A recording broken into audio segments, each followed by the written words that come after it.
Hello, everyone. I just spoke to my parents and asked some clarification about certain things that we see in the news.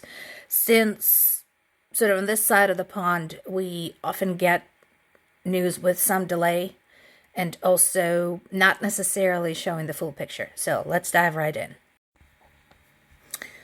One of the truly alarming points in today's news summary is the announcement by Putin, the plans to station tactical nuclear weapons in Belarus.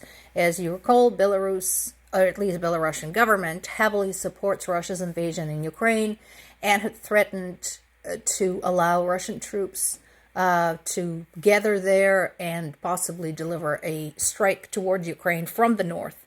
So that is a problem. And it's not only a problem for Ukraine. Belarus also shares a border with EU nations. So if I was European Union and NATO right now, I would be seriously looking at stationing some tactical nuclear weapons in those nations bordering Belarus. Having suffered heavy losses pretty much everywhere in Ukraine, particularly in the Donetsk-Luhansk region, in Bakhmut and Avdiivka, Russia had started a new campaign attempting to entice recruits into the Russian army. This article is in the Associated Press, basically talking about what they're trying to do.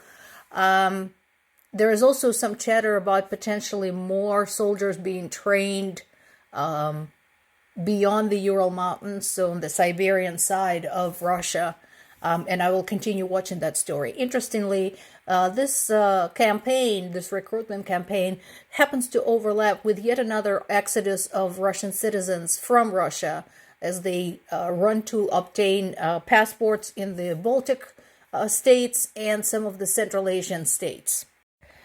Adding to the story of abuse of Ukrainian children, this is something that I spoke about with my parents.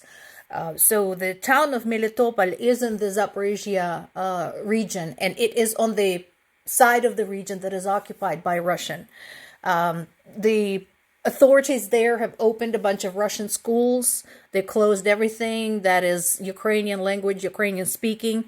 Children are forced to attend those schools, and if their parents refuse to let them go to school, the parents are arrested, fined, and the children are taken away and basically sent to orphanages. Thank you for watching.